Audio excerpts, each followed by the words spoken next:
Plasma graphics 1971-এর পাক নৃশংসতা গণহত্যার নামে অপারেশন সার্চলাইট প্রতিদিন কেন দেখাই জানেন? তার কারণ হচ্ছে আরিফ বিল্লাহরা ভুলে যান কম আছে। গণহত্যার নামে অপারেশন সার্চলাইট, পরের স্লাইড। মার্চ 25, 1971 থেকে শুরু হয় অপারেশন সার্চলাইট, পরের স্লাইড। 9 মাস ধরে চলে গণহত্যা, তার সঙ্গে চলে ধর্ষণ। জানেন নারীদের মাথার চুল থেকে আগুন ধরিয়ে পুড়িয়ে দেওয়া হয়। এক একজন নারীকে কতজন মিলে খান সেনারা ধর্ষণ করেন আরিফ বিল্লাহ ভুলে গিয়েছেন। 9 মাস ধরে চলে গণধর্ষণ, প্রায় 30 লক্ষ বাঙালিকে হত্যা করা হয়, যেটা মাসুম সাহেব বলছিলেন। পরের স্লাইড। 4 লক্ষ মহিলাকে ধর্ষণ করা হয়। পরের স্লাইড। দেখুন প্রতিটা শব্দ। জাঠি ভাঙা চুকনগর শাখারিপাড়ায় গণহত্যা করা হয়। মল্লিক সাহেব আমাদের সঙ্গে আইনজীবী যুক্ত হয়েছেন আজকে। আরিফ বিল্লাহ বলছেন যে ভারতের কাছে আমরা থ্যাঙ্কফুল, তারা আমাদের ট্রেনিং দিয়েছিল, ট্রেনিং দেওয়ার পর তারা চলে গিয়েছিল, না কি একটা বললেন উনি, শুধু ট্রেনিং দিয়েছিলাম আমরা। আজ পাকিস্তানের দোসর হয়ে চড় কিল লাথি খেয়ে তাদের পাকিস্তানের বিরুদ্ধে মুখে একটা শব্দ ওঠে না, আর ভারতের বিরুদ্ধে শাড়ি জ্বালিয়ে ভারতকে অকথ্য কথা বলে ভারতের পতাকা পায়ের তলায় ফেলে এরা। বলুন মল্লিক সাহেব। দেখুন আমরা যদি 1971 সালের দিকে ফিরে যাই, আপনি ঠিকই দেখিয়েছেন যে মার্চ মাসে হয়েছিল অপারেশন সার্চলাইট। তারপর ঠিক যখন ডিক্লারেশন অফ ফ্রিডম অর্থাৎ স্বাধীনতা ঘোষণার ঠিক আগের দিন হয়েছিল ইন্টেলেকচুয়ালদের হত্যা। অর্থাৎ একই সঙ্গে ঢাকা তথা আরও সমগ্র বিশ্ববিদ্যালয়ের বুদ্ধিজীবীদেরকে, শিক্ষকদেরকে, ডাক্তারদেরকে একসঙ্গে হত্যা করা হয়েছিল বিরাট সংখ্যক। অর্থাৎ একটা জাতিকে পঙ্গু করে দেওয়ার চেষ্টা হয়েছিল। তারপরে আমরা জানি কি, যা পাকিস্তানি বাহিনী ভারতবর্ষ এবং বাংলাদেশের যৌথ বাহিনীর কাছে আত্মসমর্পণ করে। তখন আমাদের মাননীয় প্রধানমন্ত্রী শ্রীমতী ইন্দিরা গান্ধী একটা কথা বলেছিলেন যে surrender of Pakistani army's to the Indian and Bangladesh joint forces is not only a victory of arms, it is a victory of humanity and justice over injustice. হ্যাঁ, এইটা হচ্ছে ইন্দিরা গান্ধী বলেছেন যে এই যে আমাদের যৌথ বাহিনীর কাছে ভারতবর্ষ এবং বাংলাদেশের যৌথ বাহিনী করছে, পাকিস্তানি বাহিনী যে পরাজিত হলো। এরা তো বলছে আমরা শুধু ট্রেনিং দিয়েছিলাম, বাকি কিচ্ছু করিনি, কোনোভাবে সমর্থন করিনি। আরিফ বিল্লাহ, 1 মিনিট। আরিফ বিল্লাহ কি বলছেন? সৈন্য মারা যায়নি, উনি দেখতে পাননি। 17,000 ভারতীয় সৈন্য শহীদ হয়েছিল, শহীদ 17,000। একবার আরিফ বিল্লাহর কাছে উত্তর নেবো, তারপর আসছি। আপনি যেটা বললেন তার উত্তর নিন দ্রুত, একবার আসছি, ফিরছি। আরিফ বিল্লাহ, শুধু ট্রেনিং? আমি বলছি ভারতের একজন সৈন্য মারা যায়নি। বাংলাদেশের মেজর জিয়ার আহ্বানে বাংলাদেশে থাকা বিদ্রোহী সেনারা যারা পাকিস্তানের বিরুদ্ধে যুদ্ধ ঘোষণা করেছিল তারা জীবন দিয়েছে। বাংলাদেশের সাধারণ নাগরিকরা লুঙ্গি পরে লিংটি গুজে তারা মাঠে যুদ্ধ করে জীবন দিয়েছিল। এবং তাদের সবাইকে আপনারা অস্বীকার করছেন, কারণ আপনারা গোটা মুক্তিযুদ্ধটাকেই তো অস্বীকার করছেন। আরিফ বিল্লাহ, আপনারা তো মুক্তিযোদ্ধাদের অপমান করছেন, আপনারা তো বঙ্গবন্ধুর মুখে প্রস্রাব করছেন। একটা বাইট শোনাবো, আমি আসছি মল্লিক সাহেবের কাছে, তার আগে একটা বাইট শোনাবো। পাকিস্তান থেকে বার্তা উঠে আসছে বাংলাদেশি ভাইদের আমরা অ্যাটম বোম দেব। স্বপ্ন দেখাচ্ছে পাকিস্তান, বিয়ের লাড্ডু দেখাচ্ছে দূর থেকে, আর বাংলাদেশও সেটা শুনে খুব আনন্দ পাচ্ছে, দৌড়ে দৌড়ে যাচ্ছে, তারপর চড় কিল লাথি ঘুষি সব খাচ্ছে। কি বলছে পাকিস্তান? অ্যাটম বোম দূর থেকে গাজর দেখাচ্ছে, দেখুন। आज हम अपने बंगाली भाइयों को जवाब देते हैं, उन्हें बताते हैं कि भाई ये पाकिस्तान तुम्हारा है, इस पाकिस्तान का जो एटम बम है ना वो भी तुम्हारा है। आए जुर्रत करे कोई आंख उठाकर बांग्लादेश की तरफ देखने की, उसकी आंखें निकाल देंगे। आए कोई हाथ उठाए और बांग्लादेश की तरफ हाथ उठाने की कोशिश करे, उसका बाजू तोड़ देंगे हम इंशाल्लाह अल्लाह के फजलो करम से। মল্লিক সাহেবের কাছে যাওয়ার আগে সালাউদ্দিন সাহেব দ্রুত একবার উত্তর নেব। পাকিস্তান তো সব অ্যাটম বম দিয়ে দিচ্ছে, জিতনা অ্যাটম বম হামারা হ্যায় উতনা অ্যাটম বম তোমারা হ্যায় লে লো। আর যখন অ্যাটম বম নিতে যাচ্ছে তখন তো জুতো খুলে লাথি মারছে, এই তো পরিস্থিতি।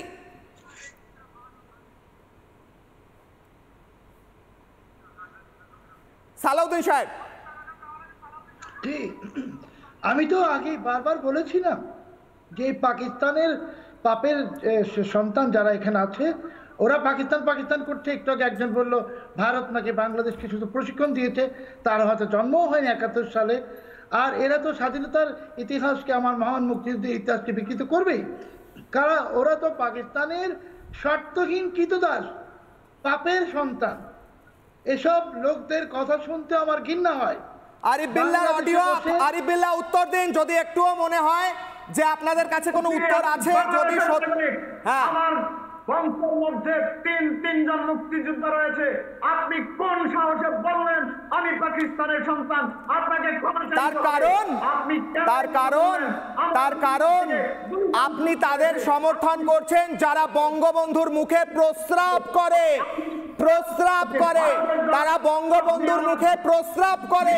আপনি তাদের সমর্থন করছেন যারা মুক্তিযোদ্ধাদের গলায় জুতোর মালা পরায়, আপনি তাদের সমর্থন করছেন। আরিফ বিল্লাহ আজকে নিন্দা প্রকাশ করুন, আজ নিন্দা প্রকাশ করুন, আমি মেনে নেব।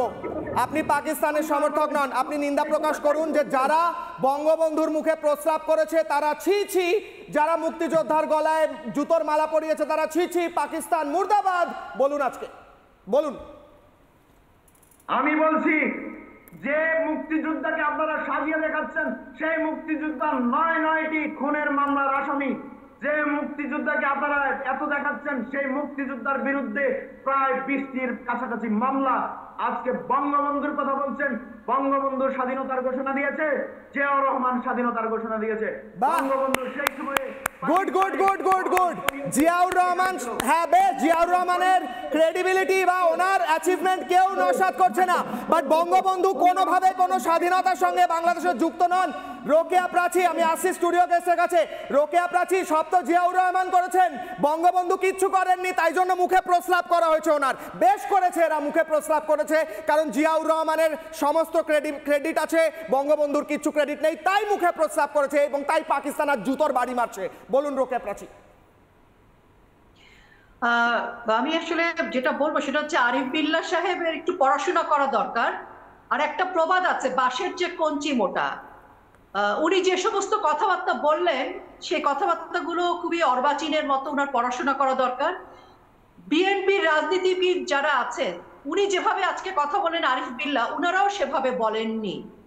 তো স্বাধীনতার ঘোষণা জিয়াউর রহমান দিয়েছে, এটা উনি বলে কাকে খুশি করতে চাইছেন উনি জানেন। বঙ্গবন্ধু স্বাধীনতার ঘোষক এবং সেই ঘোষণার উপর ভিত্তি করে ঘোষণাপত্র তৈরি হয়েছিল, 30 লাখ শহীদ হয়েছিল, বঙ্গবন্ধুর নেতৃত্বে এদেশ স্বাধীন হয়েছে এবং 3 লাখ মানুষের সম্ভ্রম আমরা হারিয়েছি। 1971 সালে সেই পরাজিত শত্রু, সেই পাকিস্তানের দোসরেরা এবং পাকিস্তানের পরাজিত শক্তির দোসর বলেই আজকে তাদের এত গাত্র দেওয়া হয় বঙ্গবন্ধুকে নিয়ে। এবং আরিফ বিল্লাহ পাকিস্তানের দোসরদের সাঙ্গপাঙ্গ বলেই তাদের আজকে অস্বীকার করতে হয় তাদের, যে ভারত আমাদেরকে অস্ত্র দিয়ে প্রশিক্ষণ দিয়ে সাহায্য করেছে। ভারত সম্মুখ যুদ্ধে যৌথ বাহিনীর অপারেশনাল কমান্ডার ছিল জেনারেল মানেকশ, এবং আমাদের এই বাংলাদেশের 1 কোটি শরণার্থী ভারতে আশ্রয় নিয়েছিল। তো আরিফ বিল্লাহকে আমি বলবো পড়াশোনা করুন, অতিরিক্ত কথা বলে কাউকে খুশি করতে যে নিজেকে অর্বাচীন প্রমাণ করবেন না। বাংলাদেশের মুক্তিযুদ্ধের ইতিহাস জানতে হবে। আপনি যে বিকৃত ইতিহাস বলছেন এটি বাংলাদেশকে লজ্জিত করে। এবং আমি আজকে আরেকটি কথা ওনাকে বলবো, সেটি হচ্ছে পাকিস্তানের এই দোষরদের কারণে পাকিস্তানের দোষরদের প্রবঞ্চনারা কিছু যেটা করেছে এবং ইন্দিরা গান্ধী কালচারাল সেন্টারে আগুন দিয়েছে। আমি মনে করি যে বাংলাদেশের আপামর জনসাধারণ এই কাণ্ডকে সমর্থন করে না। বাংলাদেশের জনগণ স্বীকার করে, বাংলাদেশের জনগণ অকৃতজ্ঞ নয়। বাংলাদেশের জনগণ জানে মুক্তিযুদ্ধের ইতিহাস। আমি একজন মুক্তিযোদ্ধা, 3 জন মুক্তিযোদ্ধা আছে। আরিফ বিল্লাহ যখন মিথ্যা কথা বলে তখন আমার বলতে আমরা ইস্যু থেকে খানিকটা সরে যাব না। রোকেয়া প্রাচী 1 মিনিট না, এটা ইচ্ছে করে করছেন হয়তো আরিফ বিল্লাহ। আমি আবারও মনে করাই আমরা আজকে কি নিয়ে আলোচনা করছি। আমি যাব প্রত্যেকের কাছে, 3 জন এখনো কম বলেছেন, বাকিদের দুবার করে বলতে দিচ্ছি। আবারও শোনাবো জুতোর বাড়ি খেয়ে, লাথি খেয়ে, কিল খেয়ে বাংলাদেশিরা ফিরেছে আজ পাকিস্তান থেকে। এটা বারবার শুনুন, শুনে কানে ঢুকিয়ে নিন। বাংলাদেশি ভাইরা বোনেরা, আপনারা আজ কার প্রতি ভরসা রেখেছেন? কে আপনাদের চাল দিচ্ছে, ডাল দিচ্ছে, টিকিট দিচ্ছে, আর কার কাছে আপনারা লাথি, চড়, ঘুষি খেয়ে লজ্জার সঙ্গে মাথা নিচু করে টুকটুক করে বাংলাদেশে ফিরে আসছেন? নানা ধরনের কন্টেন্ট দেখার জন্য লাইক করুন, শেয়ার করুন আমাদের ফেসবুক পেজ, সাবস্ক্রাইব করুন আমাদের ইউটিউব চ্যানেল। পাশাপাশি অন্যান্য ব্রেকিং নিউজের জন্য অবশ্যই চোখ রাখুন রিপাবলিক বাংলায়।